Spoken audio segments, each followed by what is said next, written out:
நம்முடைய அன்னை மொழியான தமிழையும், அன்னை மொழியான தெலுங்கையும், அன்னை மொழியான கன்னடத்தையும், அன்னை மொழியான மலையாளத்தையும் இறுகப்பற்றுவோம். அரசியலில் நமக்கு இருப்பது தாய்மொழி அடையாளம் என்பது மொழிகளின் தாயான தமிழை நம் பூர்வ அடையாளமாக கொள்கிறோம். அந்த மொழியிலிருந்து தான் நாங்கள் பிறந்தோம் என்கிற பெரும்பத்தை பிள்ளைகளிடம் சொல்லுவோம். தங்கை கனிமொழி போல் நமக்கு நம்முடைய வீட்டு மொழி, நம் வழக்காறு மொழி தமிழ், தெலுங்கு எது வந்தாலும் பேசுவோம். சமூக மொழியாக என்றுமே அருந்ததிய தெருக்களில் போய் அண்ணன் தம்பியிடம் கேட்டால் இந்தியாவுடைய ஆட்சி மொழியாக, தமிழ்நாட்டுடைய ஆட்சி மொழியாக தமிழ் வேண்டுமா தெலுங்கு வேண்டுமா என்று கேட்டால் முதலில் சொல்லுவான், என் அன்னை மொழியான தமிழ் தான் வேண்டும் என்று சொல்லுவான். போய் எந்த கன்னட தெருக்களிலும் போய் இங்கு வாழ்கிற கன்னடம் பேசுகிற என் அன்பு சகோதரரை போய் கேட்டால் தமிழ்நாட்டுடைய ஆட்சி மொழியாக கன்னட வேண்டுமா தமிழ் வேண்டும் என்றால் என் செம்மொழியான தமிழ் தான் வேண்டும் என்று சொல்லுவோம்.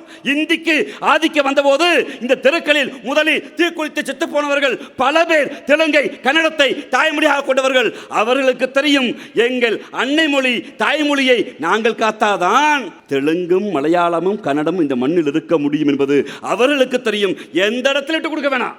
அது நமது அடையாளம், நமது மொழி. எவன் ஒருவன் சொல்வான் என்பதற்காக என் அடையாளத்தை மறைக்க வேண்டிய தேவை நமக்கில்லை. நாம் அதுவும் கோயம்புத்தூர் போன்ற இங்கு மொழிச்சிறுபான்மை மக்கள் தங்களை மொழிச்சிறுபான்மை என்று உணராது நாங்கள் தமிழர்கள் என்று உணர்ந்து வீட்டு பாஷா வேற, சமூக பாஷா வேறையா இருந்தாலும் எங்கள் அடையாளம் தமிழ் என்று நிற்கிற போது உங்கள் அடையாளத்தை நீங்கள் எந்த இடத்திலும் தொலைத்து விடாதீர்கள். அந்த அடையாளத்தை நாம் தொலைத்தால், ஒரு காலத்தில் அடையாளத்தை தொலைத்ததால் நிலமற்றவராய் மாறி போனோம். ஒரு காலத்தில் அடையாளத்தை தொலைத்ததால் இன்று கீழ்சாதியாக ஆதி போனோம். இப்போது அடையாளத்தை தொலைத்தால் இனிமேல் நாதியற்று போய்விடுவோம். நமது அடையாளத்தை தொலைக்காதீர்கள். அதற்கு மாறாக இருமாப்போடு நாங்கள் இனத்தால் திராவிடர், மொழியால் தமிழர் என்கிற உறக்க பேசுங்கள்.